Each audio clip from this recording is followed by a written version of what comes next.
Today we're going to talk about the new Carson Steakhouse plan, and the first topic is going to be what? Fast and friendly greets for your tables. Okay, and what does that mean to you? That means within 30 seconds of a guest getting sat, whether by a host, a busser, or the server themselves, they are acknowledging their guest is sat, introducing themselves as they will be taking care of them, or their server who will be with them momentarily. And if it is a server, you are inquiring what brings them in today, if they are a new guest or a return guest, and moving forward from there, knowing how to set the pace. That's great. So we are in the entertainment industry, and the number one form of entertainment is dining out. So what you're saying is the first impression is really important, and it's important to greet, make sure that they're taken care of. So get off to a good start is basically what I'm hearing. Correct. Yep. Steps of service, Good. just so we're not falling at any point. What's the second topic? Suggestive selling. We are suggestive sellers. You do not want to go up and greet your table, what can I get you, and let them order a tap water. You want to be suggestive sellers. You want to have your guests wowed by your service. You want suggestive selling at every step of your service, from drinks to starters to appetizers to add-ons to desserts, after dinner beverages, all of the above. The power of suggestion is everything. Even selling one thing and making your trip through the dining room, seeing other guests see it, is just going to help you out and snowball your guest sales from there. So let's do an example. So I sit down, I'm looking at the menu. Give me an example of how you would suggest something for me. So versus a very dull, what can I get you? We have daily specials. We also have a full bar and wine selection. We have our martini list. We have everything from wines to champagne to craft beers. What would you like? Got it. Oh, good. So what's the next topic? Informing your guests of any daily specials. Again, not leaving them to just order blindly. Suggest things suggest our specials, whatever our daily special could be, whatever a seasonal promotion may be, something that they're not aware of that is on our daily menu, or something that has become a fan favorite. You're giving them the information they need to make a better decision on what to order. So what you're saying is they're going to sit down, they're going to have the regular menu, they're going to be looking. That may be regulars, they may know our menu, they may not know our menu. But a special might not be included in the menu, and the server might be given a special card that says, hey, here's a chef special or daily special.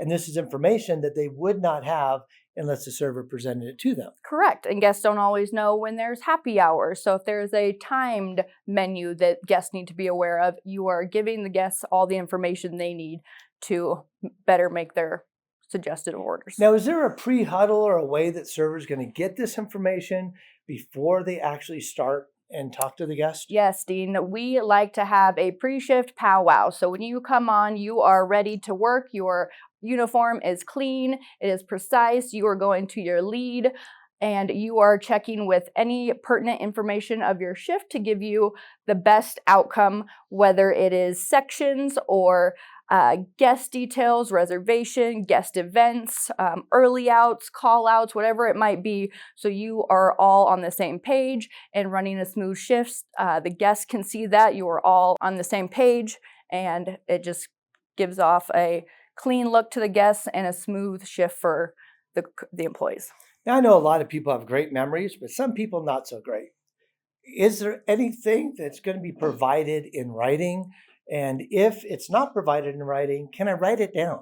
Of course. Some servers or bartenders will have it on the tip of their tongue to rattle off to their guests. Some servers can jot it down, have it in their book ready to read off to guests, so they're not missing any important ingredients of our specials or things that may be forgotten. Either way, the message is getting across to the guest, and all of the employees know the same standard across the board. So when I go to pre-shift, I need to make sure I fully understand everything, ask all the questions before the guest asks me, so I look knowledgeable and I look professional. Correct. What's the next topic? The next topic is always going to be telling your guests where you're going to be, communicating with them at every step. If you are going to be taking their order, you just got done taking their order, you're going to go put it in, but no, you need to go greet another table and bring food out to another table. They don't know where you are, if you are missing in the back, you can say, okay, I'm going to go put your order in right now. I'm going to go greet these guests, get some food out to the other tables. And when you see me back again, I'll be bringing out your food. So they know where you're available, you are readily available, and they don't know where that your server has gone. So what you're saying is there's stages to the service. So you've already covered when they sit down, greet them, talk to them, suggestive sell, and then when you're off to get their food, let them know, hey, I'm going to go get your food. It should be up. When the food comes up, then you can talk to them about dessert. You can get their check. So there's stages of service, and you're saying it's okay to communicate that Yes. the appropriate way with the table, so you're always interacting with them. Correct. Over communication, over lack of communication. Well, again, we're the entertainment industry, right? So you're interacting with the guests. You're not just bringing them dinner. You're making sure the full experience from when they sit down to when they leave is complete, and they feel that you were connected with them the entire time. Correct. You want to wow your guests. You want to make them feel like they are having dinner with their family. You want them to come back not only to your restaurant, but to come back to see you, to get your good service. It is only going to build better service and business for everybody they tell, and family and friends that they bring in, but it's going to employ your servers to have that confidence to give the best service they can.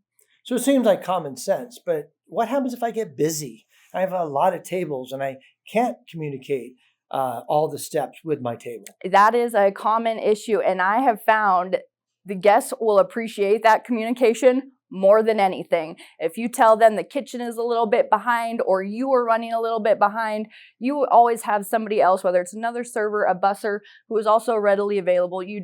We say you don't want to have your blinders on, so your section is good to go and you can go take a break. No, it's go around the rest of the dining room, see if anybody is looking eyes like they need something. Any guest in our restaurant could be a future potential guest of your own. You want to be able to give good service to any guest in the restaurant. If you're busy or not, communicate that with them, and most guests will understand that that is the nature of the business. Makes sense. What's the next topic? Anticipating your guests' needs. Your guests should never have to ask for anything. You should see their drink coming down to a little bit before halfway, asking them if they would like more, asking them what kind of necessary sauces or sides might be needed. You want to never have a guest ask you for something. You always want to anticipate their needs, as in dropping off checks and seeing how food is tasting, reading your guests by their look on their face, their actions, whether they're happy, maybe food is not tasting good. You want to do that 30-second two-bite test after they've gotten their food to make sure everything is tasting good, but you're reading your table. Makes sense to me. What's the next topic? Being visible, making your guests feel like they are taken care of. You're not circling them like sharks, and you're not leaving them in the dust to where they have no idea who's taking care of them. You have a good timed route of when you believe they're ready to get their order taken, checking back on their food or beverage to make sure they're enjoying it, and if their steps of pace, whether they want to enjoy dessert or if they need the check dropped so they can get out at their own pace. So one of the first things that happens to a guest is they usually walk up to the hostess stand. Hopefully there's a hostess there to greet them. When there's not, a server can fill in and talk to the guest and say, your hostess will be right here. And then you are working with a team of people, from the hostess to the server, to the bus person, to the bartender. Explain how that team needs to work together to create this experience. Yeah, we all work together. It is not one person's job. Everybody here is wonderful about taking on different roles as needed for the value of the guest to have the best service possible. So nobody is waiting to be sat, nobody is waiting to be cashed out, nobody is waiting for food. Everybody knows that they are being waited on by everybody present in that dining room.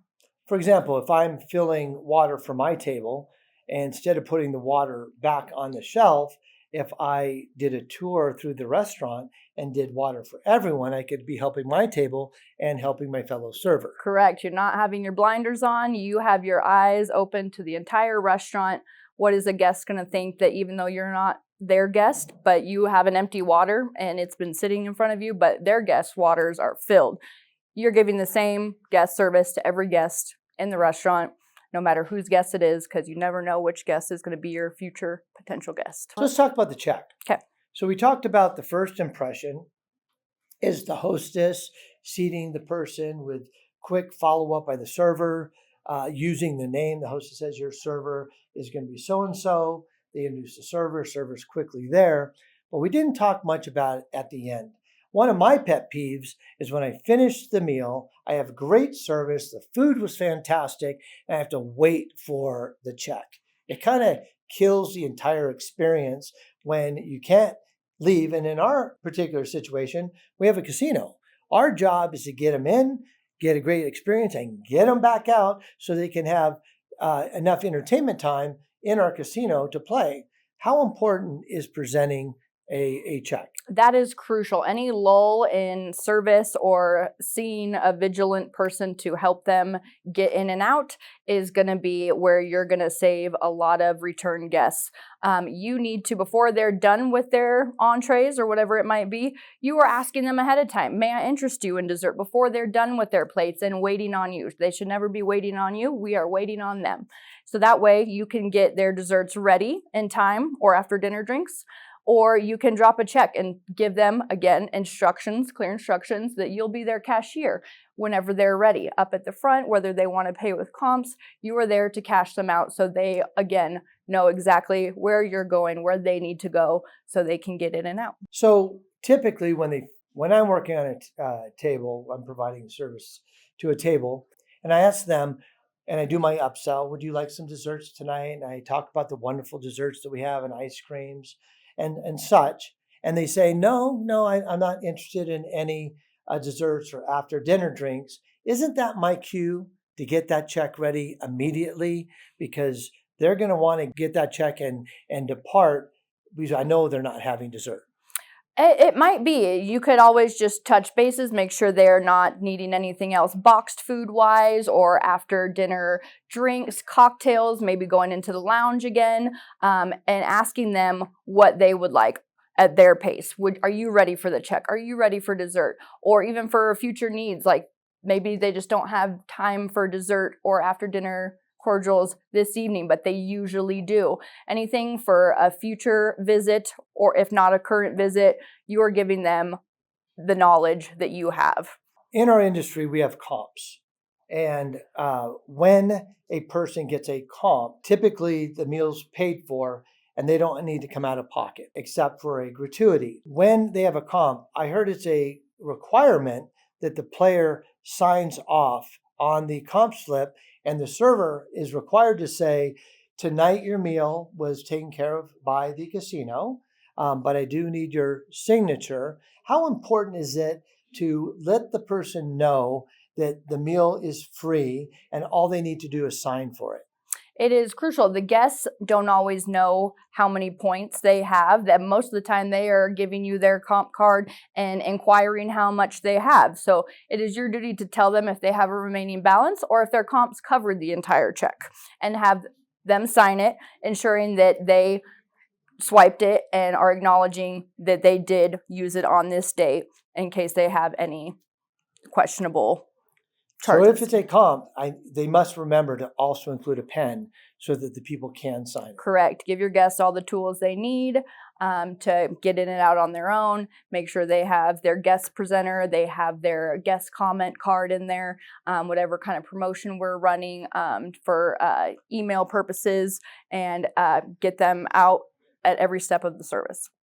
In our restaurant, we have a guaranteed gratuity after a certain number of people.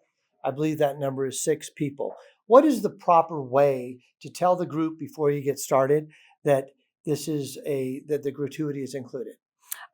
Most guests will know if they're a large party, if there's going to be a charge for a large party. If guests are doing split checks, it might be a different route, but if it is one big check and they're a large party, it is going to be added on. And most of the time, guests are very understanding of that. They know that they are having a private area maybe, or just a special event, and large parties take a little more time and service given to them. So for their charge. So I guess what I'm hearing, that different size groups can have different situations. Correct. And it's important to figure out what the situation is with your team and then to properly communicate it to the guest so that at the very end there's not a surprise Exactly. in the check. I hate when I get a check at the very end and there's a guaranteed gratuity and I did not know about it. And I'm even more upset if there's a guaranteed gratuity and they don't tell me about it. So communication of what's in the check is very important. Correct. Any kind of upcharges or fees, you always want to communicate with the guest you can explain the why to them instead of surprising them and making it look in a shady circumstance that we are not telling them everything up front and just expecting them to pay it.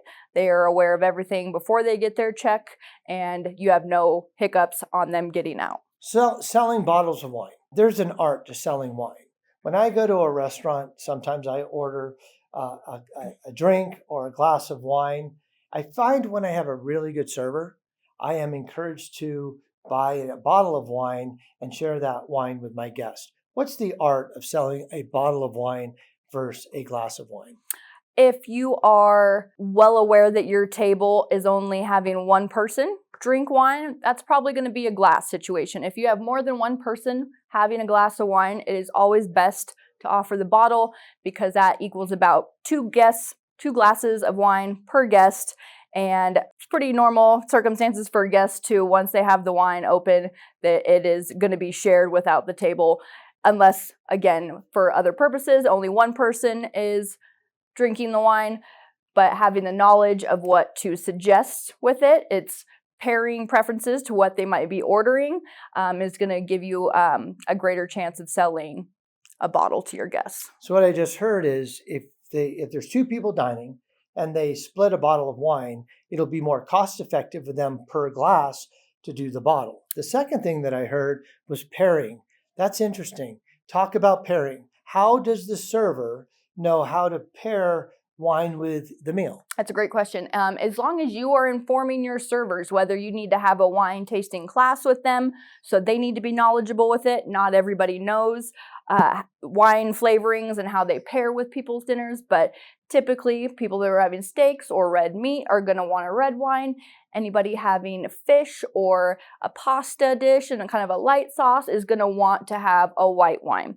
So, and people will tell you their preferences as well. You don't always have to pair it with their food. It might be what they typically order, and then you are just giving them your suggestive Merlot that we have to try, and you're giving them their our specific brand that we're selling, their taste points of it to see if they would like it.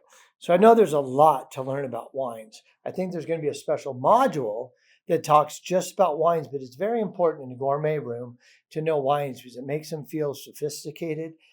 It makes it very professional. Horrible when the guest knows more about your menu and your wines than you do. So there needs to be some wine training.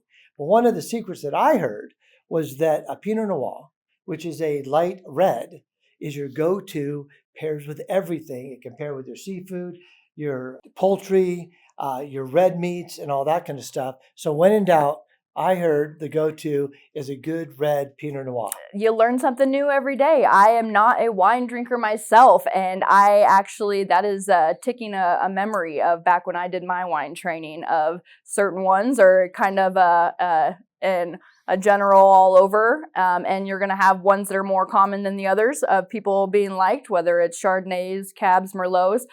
And then you have your people who are wine aficionados and want to try your Malbecs and your Gewürztraminers and your Champagnes. So it's definitely give your servers and your guest services the best knowledge they can get. Do your server training classes, do your wine training classes, let them taste it, let them try it so they can properly explain it to their guests and sell to them. Table set. There's going to be a training class on exactly how each table is going to be set with wine glasses, with silverware, with plates. That's very important to make sure that we have consistency. What are some things that they should look for, like spots on the glasses and silverware? And what should a server look for? Consistency is key. You want to have polished glasses, polished silverware.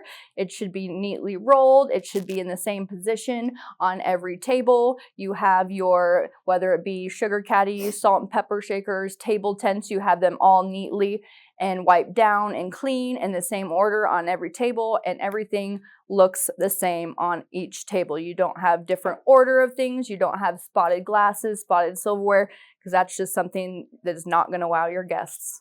So the secret is getting set up before your guests get here. Getting your silverware clean, get your glasses clean, get ready, because when it's prime time and you're busy, you don't have time to do all that stuff. Exactly. So prep work is very important. Yep, get to work, ready to go. Let's talk about closing duties, right? What does the server need to do before they close and they depart? They are checking with their lead and other servers on what needs to be done, whether it be per their section, per their time in, what needs to be done, whether it is stocking, restocking, cleaning, filling of salt and pepper shakers, wiping down tables and chairs, refilling anything, and setting the next shift up for success. So I know that we have checklists. We have checklists for the side stations. We have opening checklists, and we have closing checklists. There'll be a notebook, for a departmental notebook with all checklists in it. Is that correct? Correct. Yep. So every check is getting marked that is being done. There is no mystery to whose responsibility was what. If something wasn't done, you can go and look to see whose responsibility it was, where the ball was dropped, and correct those actions from there. So everyone has opening duties and everyone has closing duties. We're one team. We are one team, right? It's part Correct. of our credo, right?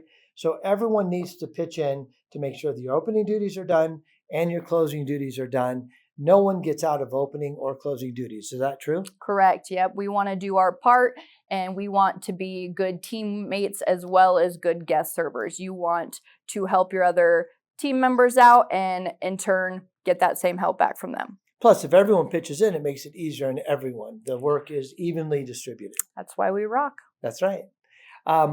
Another topic is when we leave, we always leave the room perfectly set for the next day. Is that true? That is correct. You want it just the way you got there for your shift, ready to go for business. You are going to set that next shift up the same way for them.